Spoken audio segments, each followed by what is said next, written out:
Ho, ho, ho. So good. Welcome to today's episode of The Square. We are in the holiday spirit. Merry Christmas, Happy Hanukkah, Kwanzaa, however you celebrate the holidays. We are glad you're here with us. Yes, it's pre-recorded, but we are going to be examining 3 of our favorite holiday movies: Die Hard, Elf, and Home Alone. Are you ready? Well, I'm ready. I'm so excited. Can we just get this out of the way right now?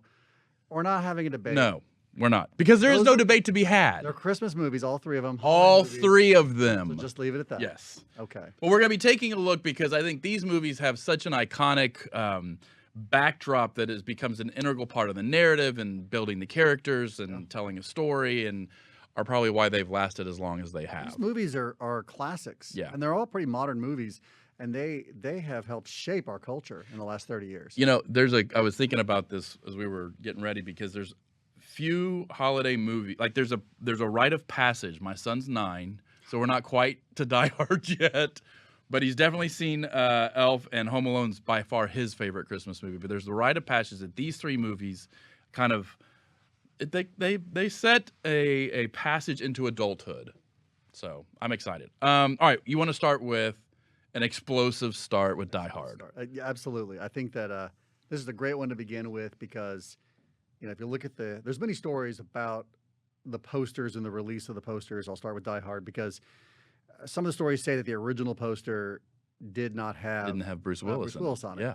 But I've also heard some stories the other way around, but that the buildings weren't on the cover at first. But it doesn't really matter. The point is, what I really want to get to is that the poster most people know shows Nakatomi Plaza, Nakatomi Tower, as some refer to it in the movie, on the cover. It is one of the main parts of the movie. I think Bruce Willis, I will get the quote wrong, but he basically, not that long ago, I think 5-10 years ago, was out there at Fox Plaza where Nakatomi Tower was filmed, or where the movie was filmed, and said that, you know, we made this great picture with this building right here, in this right here. It's a critical part of the movie, and I think the cover of the poster even says like 40 stories of sheer terror. Yeah. So it was and there were so many movies that came after this one that, with varying degrees of success, tried to repeat it, but none of them got there. Yeah, not even Die Hard 2. I love it because the reason I think this is what you're referring to. The reason Bruce Willis, let's assume that he wasn't on the early posters, because he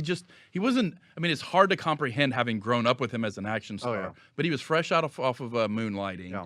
He was seen as kind of like comedy and romance, not an action star. Yeah.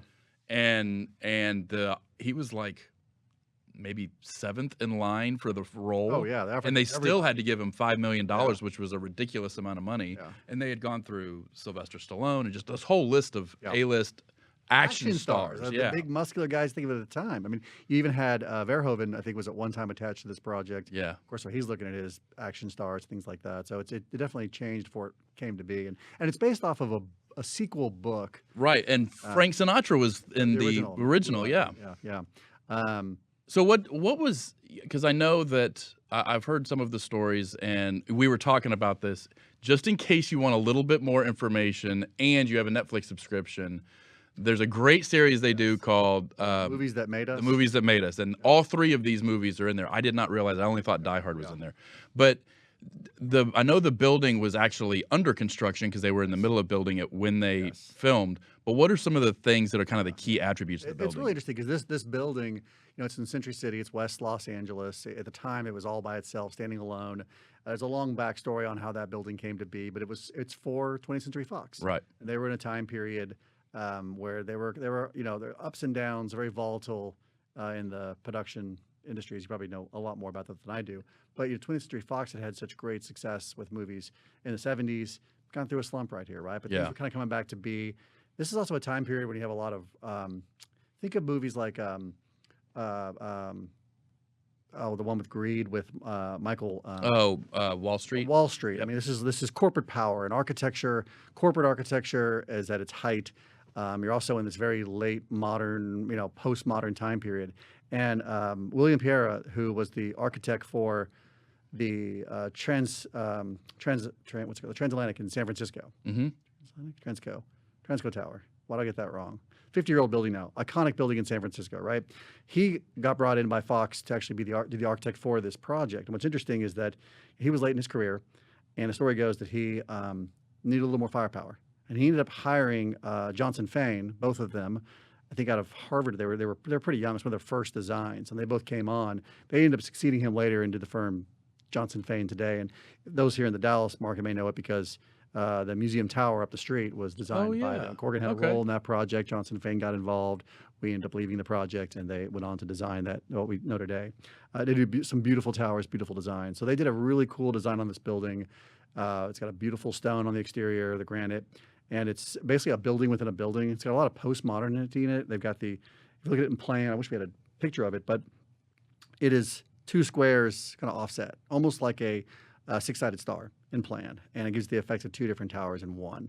And one of the ideas that you see a lot of that in architecture at the time was it allowed for more corner offices, more elements. So this overall building is just a very corporate, modern, iconic building. It becomes that. It looks like it. It stands out in the early scenes of the movie when Bruce Willis, who plays our lead character, John McClane, he's coming in. The sun's setting. There's a holiday party happening in the top of the building for the company that's supposed to be the prime tenant there. Right. And you see the building kind of in a silhouette along the sunset, and it's very iconic at the time. Right. And you're right. The movie was under construction. Later on, this was where Ronald Reagan had his offices. Really? I think there's some story that when he when he moved in, they still found some clips and things and stuff, because I think some of the big scenes where Bruce Willis really shows his action star prowess happen up on unfinished floors in the building, because also the building was partially occupied. Like a lot of high rises, they already started occupying the lower floors of the building while they were still constructing above and filming at night. And I heard that they weren't allowed to make noise until after 5 because it would disrupt the lawyers on the 25th floor. I want to disrupt the lawyers. So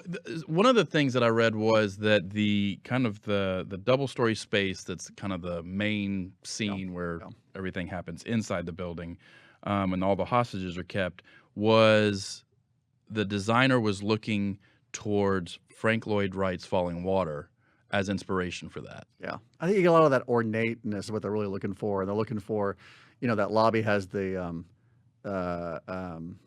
beautiful fish garden that's in that space, and it's very lush. It's trying to reinforce the power of power architecture in a space and the emotion that evokes. It evokes that the Nakatomi is this powerful company. They're having their big corporate holiday party end of the year.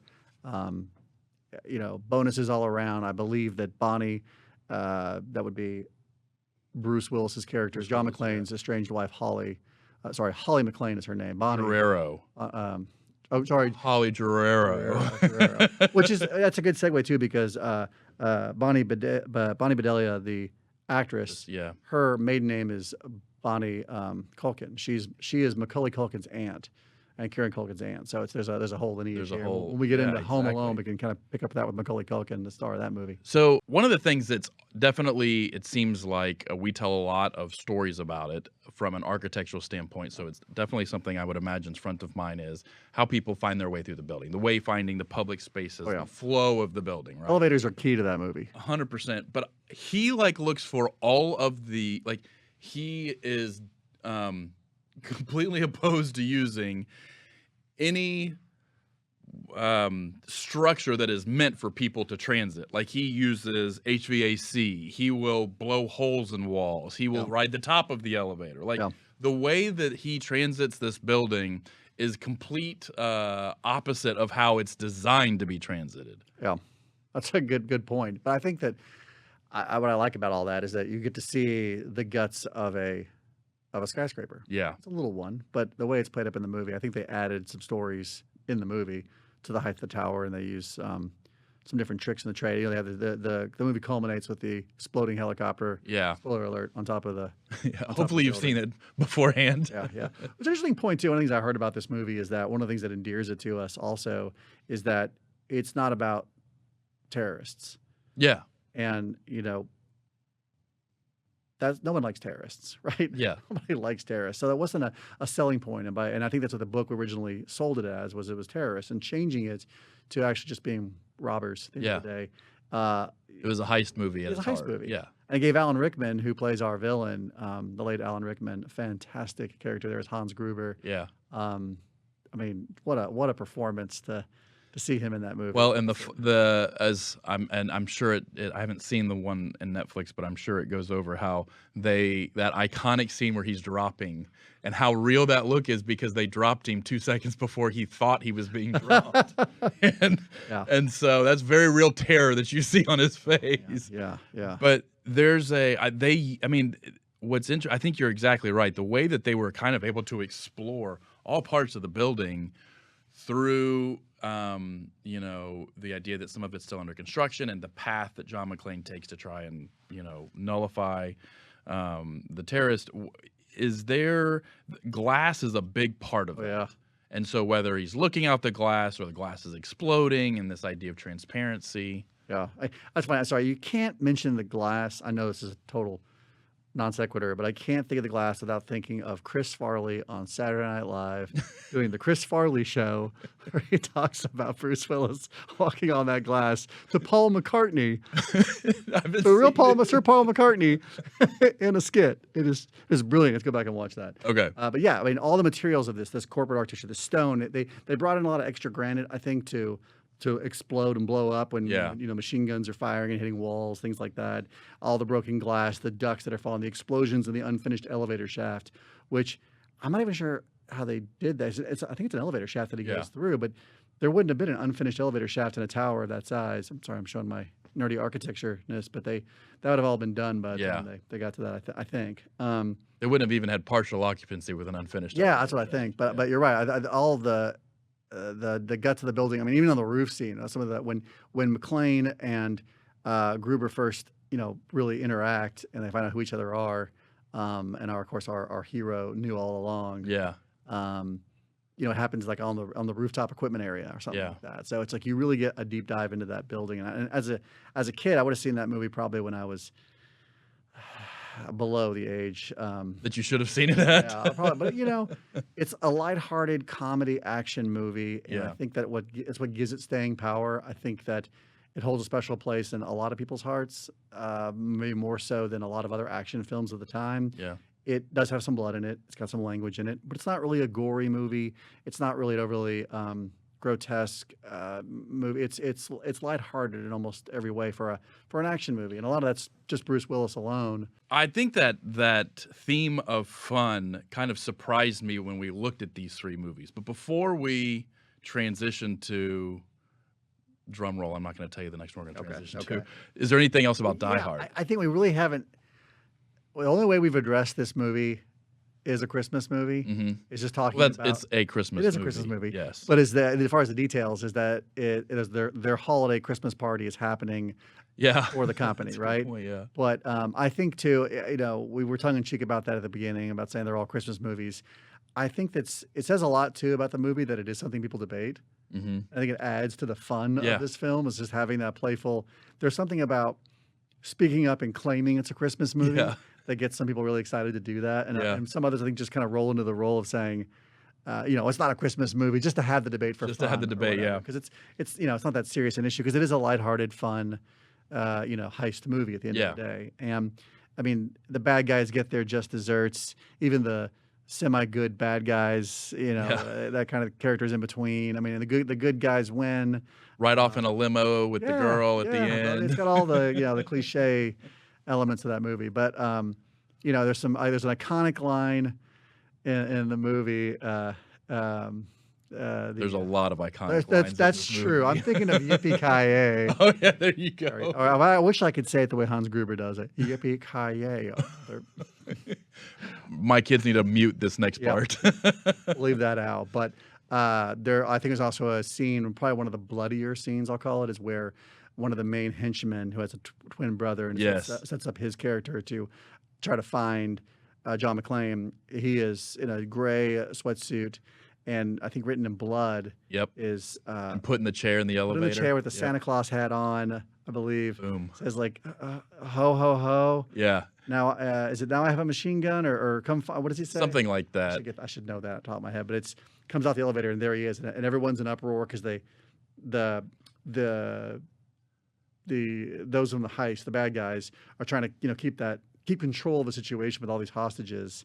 While realizing they may not have the control they Not think control they of the have. building, because having control of this massive building is having control of the situation. Yeah. And I think too, just the whole idea of it's a very contained set in that sense of this, but also it's this massive building. And I'll add to one more note on that is that when I was a kid, I remember one of the books I had on architecture when I was young talked about how the World Trade Center has its own zip code. It's so large. Yeah. And it's this idea again of that corporate architecture, corporate power, big buildings. Our own here in Dallas, City Place that was built in the 80s around the same time period. It actually has some similar notes and feel to that building. It stands alone outside of downtown the same way. And the late architectural critic David Dillon described it as this show of corporate power to build. What they could have done was a whole bunch of low-rise buildings over here in Dallas, and instead they went for one big tower. And that's what came out of that time period. And I think it speaks to that. So anyway. So speaking of tall buildings, transitioning to New York and Elf. Little Elf. Which, again, like that whole theme of fun. And I love how Jon Favreau made a decision to kind of pluck the nostalgia heartstrings by, having the majority of the first part of the movie be this kind of stop motion-esque throwback to Rankin and Bass and Rudolph. Rudolph, and absolutely. And then he comes with this, and I read something where it was really important to Will Ferrell to keep this kind of childlike feeling to Buddy throughout the entire movie. Oh yeah. And one of my favorite Innocence parts, to him. and innocence. And I noticed this when watching it for the first time with my 9-year-old, and he goes to buy a gift for his dad, and he goes to Gimbel's and picks up the lingerie. It's like, this looks nice, like just zero concept for what it was. Yeah. There's a good scene too. Also, just when you talk about the two parts of the movie as far as like setting wise, and there's even this whole transition. He comes through the tunnel, hugged against the wall, scared of the traffic flying by him as he enters into New York, and takes his father's snow globe, and sees the Empire State Building and looks up and sees the Empire State Building. Is there a more iconic building that's have as much history around it than the Empire State Building? Oh gosh, it is truly one of the embodiments in architecture of the American century. Yeah. And what was accomplished there, and then goes into not just all the industry, but the movie industry and film and these kind of things. I think that, the next movie we're going to get into after this is another whole facet of the way we live suburban life. Yeah. This captures the urban side, the big city, and what that means to be in New York City and to go to the Empire State Building. And I got a little anecdote I want to share here. So the winter of 2003, Corgan was about to, our New York office at that point was probably 6-7 years old, I'm guessing.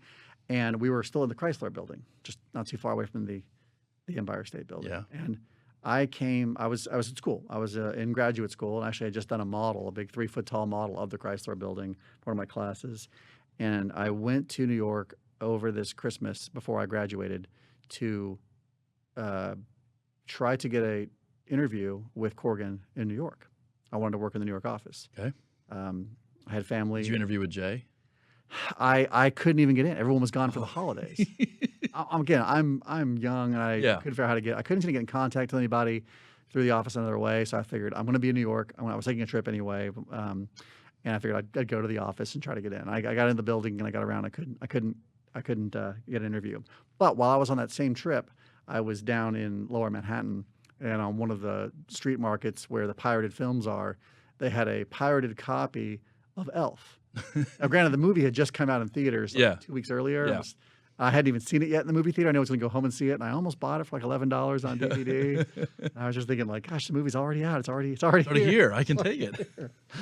Well, I think that there's something about this idea. You mentioned it, the urbanism of the film, and he comes from the North Pole, very naive, very kind of trying to origin story, trying to figure out who he is, and he gets there, and there's this bustle, and I'm thinking about, in fact, they were all, I found out later, they were all kind of throwaway shots at the last day of filming. They didn't even have the DP on set. Jon Favreau and a cameraman and Will Will Ferrell and like a PA jump in a van, and they just go around and shoot different montages in New York. So jumping over the crosswalks, the crosswalk, grabbing the gum gum underneath the doing the twirly thing. That was all just in and like out of the buildings. jump out and yeah. pay the guy a couple of bucks and let him live, run around. Yeah. And those are some of my favorite pieces of that film, because often we're in New York for work or different things, it captures it so well. Yeah. There is still, even with the hustle and bustle and the business of a big city like that, to be able to still merge that with his joy and his childlike nature and and be able to pull that the fun part of the movie. I think really well done. Kind of an underlying theme in that movie though is you have this quaint, wonderful, everyone gets along, beautiful North Pole, right? And he gets to the big city and it's scary and all kinds of things are scary, right? He's scared a lot all the time. He's coming from crossing under the tunnel.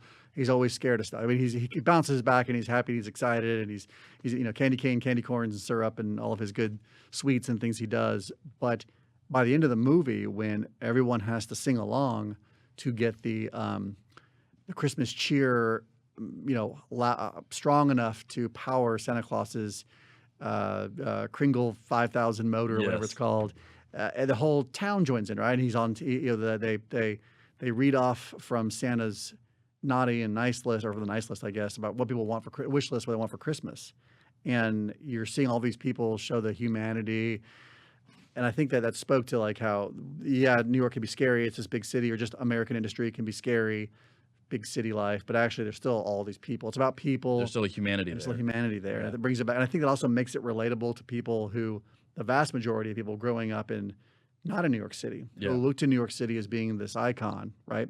And also, it's this kind of reborn icon, because we went through the dark period of New York City and urban decay from the 70s and 80s, and then you have things like just 10 years before this, you have Friends and Seinfeld and all these shows that are making New York hot and popular and fun again, and this movie shows to all those people at home like this is how great New York can be, how people can be, and kind of captures that American spirit in its own way.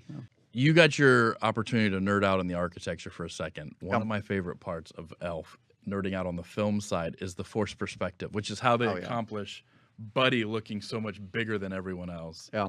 And what I loved is Jon Favreau, there were definitely special effects at this time, and they could have, this is the early 2000s, they could have definitely done it with special effects. Yeah. But he made the decision, particularly. And I wonder if it's not just because you've got this idea of stop motion and you're kind of this throwback to the Rankin and Bass and Ray Harryhausen and different people doing the stop motion. Like he did it all forced perspective, and he didn't cover, like when you're doing something with forced perspective, there's seams, but he didn't cover the seams. And if you look really closely, you can tell them. But he made the choice to leave them in there and not blur them out.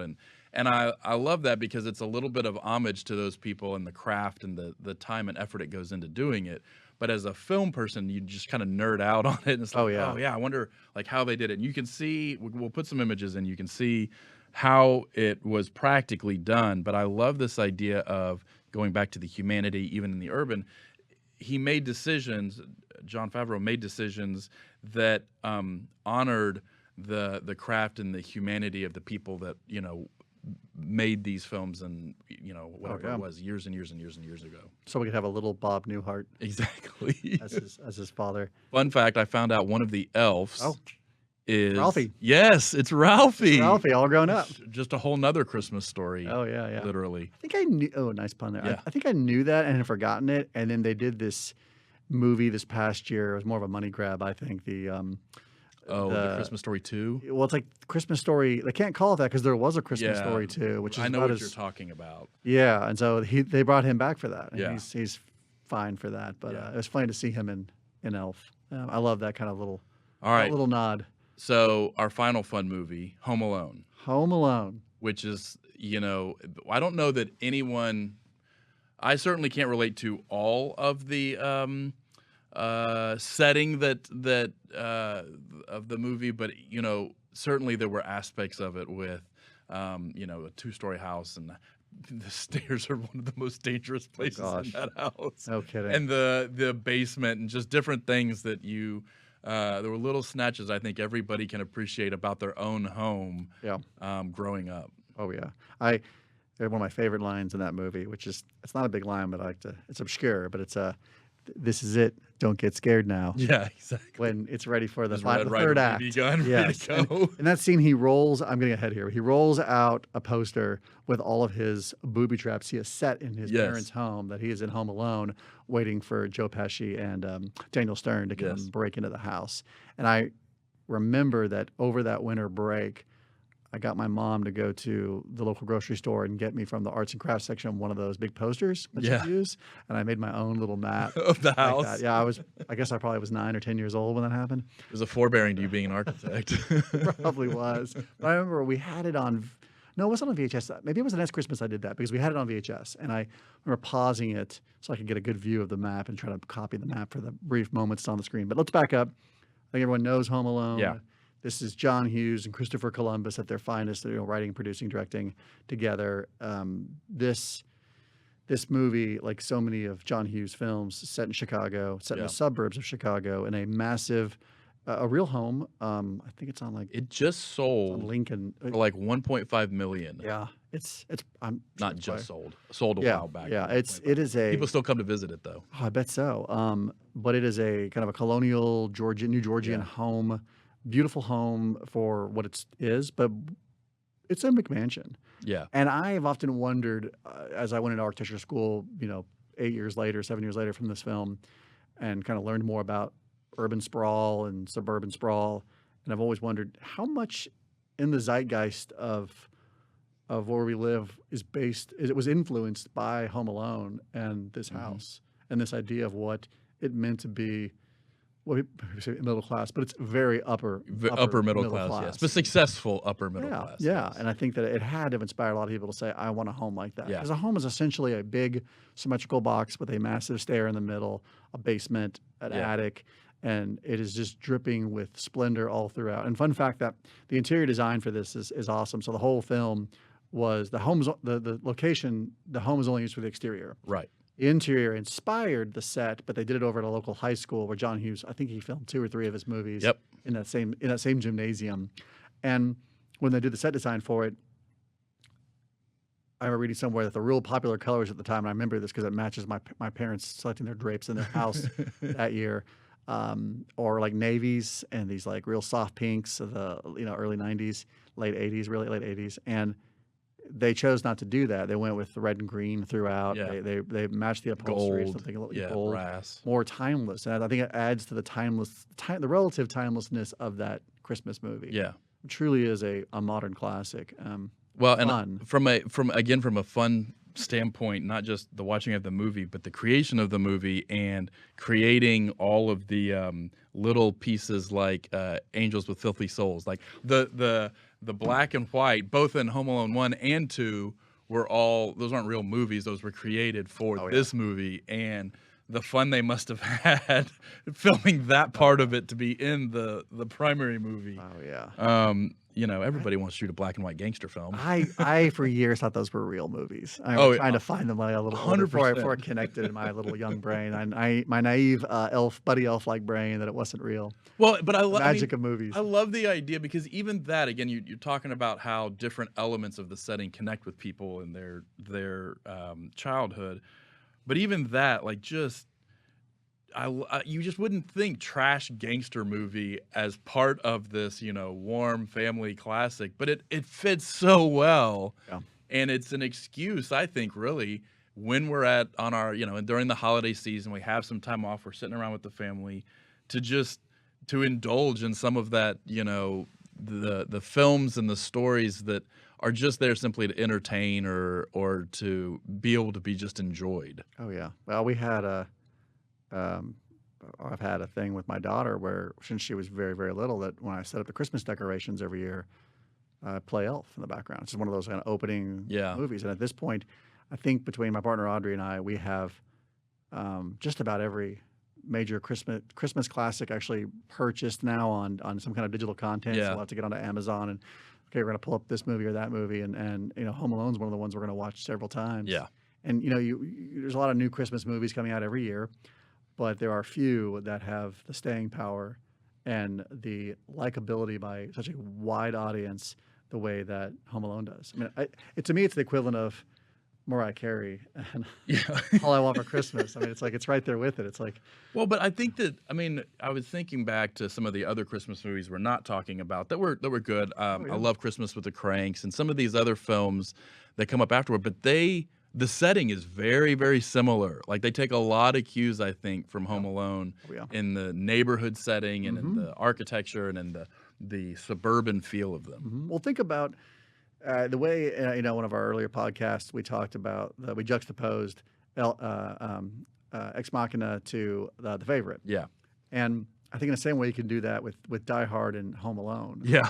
The building, the setting plays an integral role as a major character in the film. 100%. And traversing up and down the guts of these buildings, this house, this massive. I mean, this house isn't just a house; it is a massive house. Yeah. You couldn't have done this. I grew up middle class in a 3-bedroom home, like a lot of people may have had the opportunity to grow up in with the siblings, and it was nothing compared to this house. Yeah. Oh, 100%. You wanted to go to this house and go into this basement and go into these other bedrooms and all the attic and all these spaces up there. I mean, you think of Macaulay Culkin, who was nominated for an Academy Award for this. Yeah. This movie got nominated for like at least 4 Oscars, I think. 3 or 4 I think Oscars. that sounds right. Ridiculous.